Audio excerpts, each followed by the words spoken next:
ANM GNM 2026 result কিন্তু দুদিন আগেই প্রকাশিত হয়ে গেছে। এই মুহূর্তে আমার এএনএম জেএনএম 2026 সমস্ত ভাই বোনেদের মনে একটাই প্রশ্ন, দাদা আমার 2000 র্যাঙ্ক এসেছে, দাদা আমার 5000 র্যাঙ্ক এসেছে, আমার 6000 র্যাঙ্ক এসেছে, আমি এই ক্যাটাগরি, তো আমি কোন কোন কোন কোন গভর্নমেন্ট কলেজ চান্স পেতে পারি, বা আমার জন্য কি আমার এই র্যাঙ্কে কোন গভর্নমেন্ট কলেজ হবে বা কোন কোন কলেজ হবে, এই সম্পর্কে কিন্তু অনেকেই আমাকে প্রশ্ন করছে।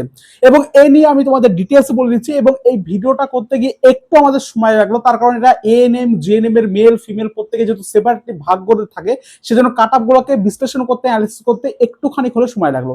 এবং তোমরা আমাদের এই কাট অফ র্যাঙ্কের উপর ভরসা রাখতে পারো, তার কারণ বিগত 2 বছর ধরে আমরা এই সমস্ত কাজ করে আসছি। এবং প্রত্যেকটা যখন আমরা কাট অফ দিই, তার পরবর্তী ক্ষেত্রে আমরা একদম পুরোপুরি ভাবে মিলিয়ে দিই যে আমাদের কাট অফের সাথে কতটা কি অ্যাকচুয়ালি মিল গেছে।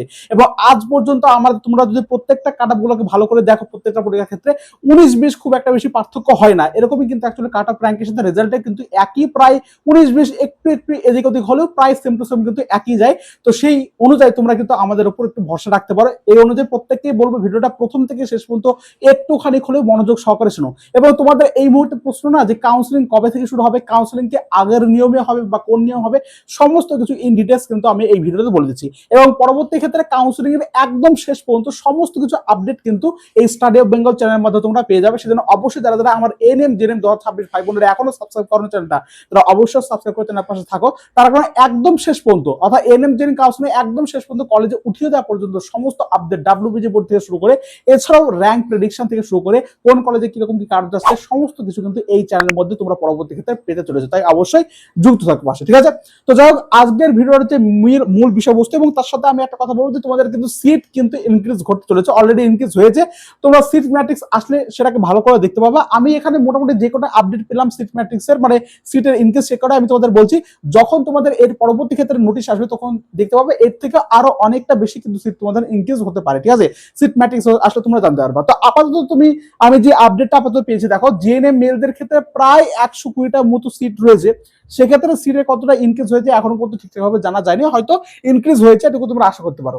জিএনএম ফিমেলদের ক্ষেত্রে আগে 2742টি মতো সিট ছিল, এখন সেটা 40 থেকে 50টি মতো সিট, কিন্তু এখানে 50টি না, মোটামুটি এখানে 55 টু 60 পর্যন্ত কিন্তু সিটের কিন্তু ইনক্রিজের একটা আপডেট কিন্তু পেয়েছে। যখন তোমাদের সিট ম্যাট্রিক্স খুব তাড়াতাড়ি প্রকাশিত হবে, যখন তোমাদের কাউন্সিলিং শুরু হবে, তার আগে সিট ম্যাট্রিক্স প্রকাশিত হবে, তখন তোমরা আরো স্পষ্টভাবে জানতে পারবে। আমি এখানে যে সিটগুলো বলছি তার থেকে আরো কিন্তু সিট ইনক্রিজ করবে, এটুকু তোমরা আশা রাখতে পারো। এবং এএনএম ফিমেলদের ক্ষেত্রে দেখো আগে 875টা সিট ছিল, এখন প্রায় 100টা মতো সিট কিন্তু ইনক্রিজ ঘটেছে। এবং সব মিলিয়ে এবং সিট ম্যাট্রিক্সের ডেটা যখন প্রকাশ হবে, তখন দেখতে পাবে তিনটেই ক্ষেত্রে কিন্তু আরো অনেকটা সিটই কিন্তু ইনক্রিজ করবে, তোমরা দেখতে পারো। তো এবার এই মুহূর্তে সবচেয়ে প্রশ্ন যে দাদা সিট যেহেতু বাড়ছে, সেহেতু আমাদের কাট অফ কি কমে যেতে পারে? দেখো আমি তোমাদের স্পষ্ট কথা বলি যে তোমাদের পরীক্ষার প্রশ্ন যেহেতু কঠিন এসেছিল, আমি এর আগে তোমাদের বারবার করে বলছি তোমাদের মার্কস ভার্সেস র্যাঙ্কে কিন্তু ডিফ্লেশন হবে। অর্থাৎ এর আগের বার দেখা যাচ্ছে যে 40 মার্কসে ধরা হয়েছিল 5000 র্যাঙ্ক, কিন্তু এবার সেই 40 মার্কসে কিন্তু 4300 4000 সামথিং এরকম র্যাঙ্ক কিন্তু হয়েছে, অর্থাৎ র্যাঙ্ক কিন্তু ডিফ্লেকশন হয়েছে। আমি তোমাদের বলেও দিয়েছিলাম বারবার করে তোমাদের র্যাঙ্কের কিন্তু ডিফ্লেকশন হবে। কিন্তু এক্ষেত্রেই হচ্ছে সবচেয়ে বড় প্রশ্ন, যখন মার্কস ভার্সেস র্যাঙ্কের ডিফ্লেশন হয়, তখন র্যাঙ্ক ভার্সেস কলেজের ক্ষেত্রে দেখতে পাই আমরা একটু হলেও কিন্তু ইনফ্লেশন ঘটে। অর্থাৎ এর আগের বছর 2025 ক্ষেত্রে যে মার্কসে যে র্যাঙ্ক পর্যন্ত যে কলেজে গিয়েছিল, তার থেকে একটু কম র্যাঙ্ক পর্যন্ত যার কিন্তু সুযোগ আছে। এবং এইবার ডাব্লিউবিজি এর কাউন্সিলিং এর যা সিস্টেম বা নিয়ম করেছে, নতুন নিয়ম করেছে, এর ফলে কিন্তু কাট অফ র্যাঙ্কটা কিন্তু অনেকটা পরিমাণ, মানে যাচ্ছেই না, অনেকটা পরিমাণ কম যাচ্ছে। সেটা তোমরা দেখতে পারো ডাব্লিউবিজি এর ক্ষেত্রে দেখতে পারো যে কাট অফ র্যাঙ্ক প্রতি বছর যতগুলো বছর পরীক্ষা হয়েছে, তার থেকে সবচেয়ে কম কিন্তু গেছে। তার কারণ এই নতুন নিয়মের ফলে, নতুন ভাবে first round, second round, third round রেজিস্ট্রেশনের ফলে এবং বিভিন্নভাবে আপগ্রেডেশনের ফলে, মানে প্রত্যেকটা রাউন্ডে নতুন ভাবে আবার চয়েস ফিলিং এর ফলে কিন্তু এই একটা প্রভাব পড়ছে। এবং এই নিয়মটা যদি তোমাদের থাকে, এবং আশা করা যায় এই নিয়মটাই তোমাদের থাকবে, এএনএম জেএনএম এর ক্ষেত্রে থাকবে, জেএনপাস এর ক্ষেত্রে থাকবে, সেম একই রকম কিন্তু একটা প্রভাব পড়তে পারে। তাই সমস্ত কিছু বিচার করে বন্ধুরা, আমরা আজকে তোমাদের কাট অফের এই রেঞ্জটা বলছি, ভালো করে শুনে রাখো যে প্রত্যেকটা ক্যাটাগরি অনুযায়ী অ্যাকচুয়ালি আমাদের কি কি কাট অফ যেতে পারে সে সম্পর্কে বলছি। এবার এই কাট অফের একটু 19-20 একটু এদিক ওদিক বন্ধুরা হবেই, তো তোমরা সেটাকে মেনটেন করে নিও। তার আগে আমি তোমাদের বলছি, কাট অফ বলার আগে আমি তোমাদের বলি, আচ্ছা কাট অফটা বলে দিই, তারপর তোমাদের শুরু হচ্ছে, ঠিক আছে? কাট অফটা আমি তোমাদের বলি, তারপর তোমাদের দেখাচ্ছি। দেখো এটা হচ্ছে বিষয়বস্তু, সেটা হচ্ছে এএনএম 2026 এর ক্ষেত্রে প্রত্যেকটা ক্যাটাগরি অনুযায়ী বলছি, তারপর জেএনএম ফিমেলদের ক্ষেত্রে বলছি, তারপর জেএনএম মেলদের ক্ষেত্রে বলছি।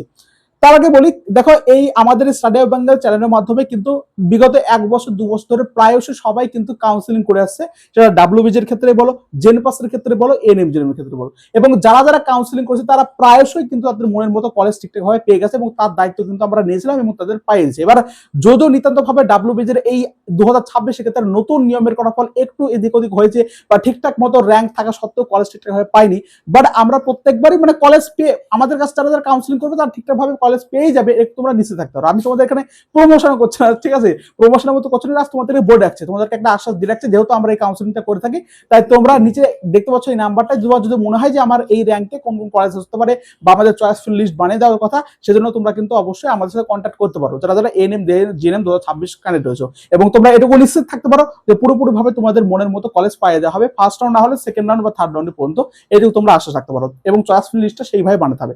তার কারণ অনেকেই ভুলভ্রান্তি করে ফেলে, যে দেখা যাচ্ছে ভালো র্যাঙ্ক থাকা সত্ত্বেও তারা চয়েসফুল লিস্টে এমন ভাবে দিয়ে দেয় যাদের যথার্থ র্যাঙ্ক থাকা সত্ত্বেও তারা ঠিকঠাক মতো কলেজ কিন্তু পায় না। এমনটা ভুল করো না, যেহেতু একটা জীবনের ব্যাপার এটা, সেটা তোমরা কিন্তু অবশ্যই কিন্তু আমাদের এই কাউন্সিলের সাহায্য নিতে পারো, যেহেতু আমরা 2 বছর ধরে এই সমস্ত বিষয়গুলো করে আসছি, যাদের জাস্ট একটা অভিজ্ঞতার উপর ডিপেন্ড করে তোমরা কিন্তু এই সাহায্যটা তোমরা নিতে পারো।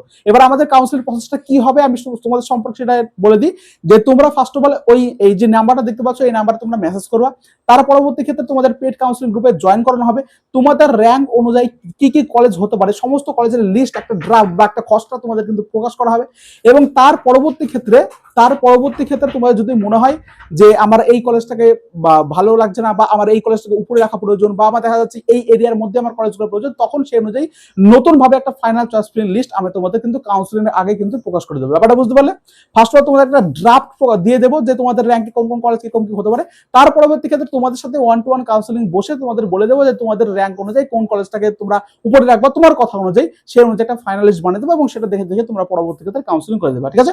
এবং যারা যারা ইন্টারেস্ট তাহলে অবশ্যই নিচে এই নাম্বারটা দেখতে পাচ্ছ, এই নাম্বারে কিন্তু মেসেজ করতে পারো। যাই হোক, এবার আমাদের মেন বক্তব্যটা আসি, যে জেনারেল ক্যাটাগরির ক্ষেত্রে আমরা এএনএম এর ক্ষেত্রে আসি, ঠিক আছে? যারা যারা এএনএম ক্যান্ডিডেট রয়েছে তাদের ক্ষেত্রে বলি, যারা যারা এএনএম 2026 এর জন্য অ্যাপ্লাই করবে, যারা যারা জেনারেল ক্যান্ডিডেট তাদের মোটামুটি 785 পর্যন্ত কিন্তু কাট অফ যেতে পারে। এবার একটু কম বলে একটু কেউ মাথা খারাপ করো না, তার কারণ অনেক ইউটিউব চ্যানেল রয়েছে যারা কিন্তু একটু বেশি বেশি করে বলেছে বা একটু এদিক ওদিক কাট অফের কিন্তু হবেই, হ্যাঁ, এবং এটা একদম পুরোপুরি ভাবে অ্যাকিউরেট তো কেউ বলতে পারে না, সেজন্য জাস্ট একটা প্রেডিকশনের উপর ভিত্তি করে আমি তোমাদের বলছি যে একটু কম তোমাদের হবে এটুকু, তার কারণ ডাব্লিউবিজি এর যে নতুন কাউন্সিলিং সিস্টেম এবং তার সাথে তোমাদের মার্ক ভার্সেস র্যাঙ্কে যেহেতু ডিফ্লেকশন হচ্ছে সেই ভিত্তিতে বলছি, ঠিক আছে?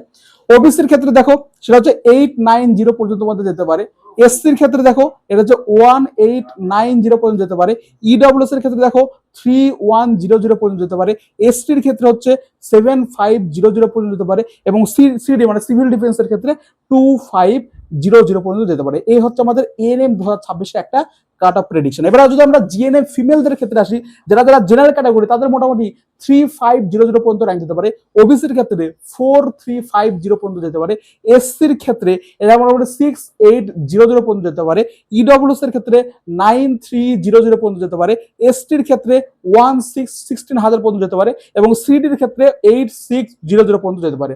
আমরা আসি জিএনএম মেলদের ক্ষেত্রে, মেলের ক্ষেত্রে হচ্ছে জেনারেলের ক্ষেত্রে 700 পর্যন্ত যেতে পারে, ওবিসির ক্ষেত্রে 830 পর্যন্ত যেতে পারে, এসসির ক্ষেত্রে 1800 পর্যন্ত যেতে পারে, ইডব্লিউএস এর ক্ষেত্রে হচ্ছে 1300, এসটির ক্ষেত্রে হচ্ছে 10K, আর সিভিল ডিফেন্সের ক্ষেত্রে 1100 পর্যন্ত যেতে পারে। এই হচ্ছে আমার এএনএম জিএনএম এর প্রত্যেকটা অ্যাকচুয়ালি কাট অফের প্রেডিকশন।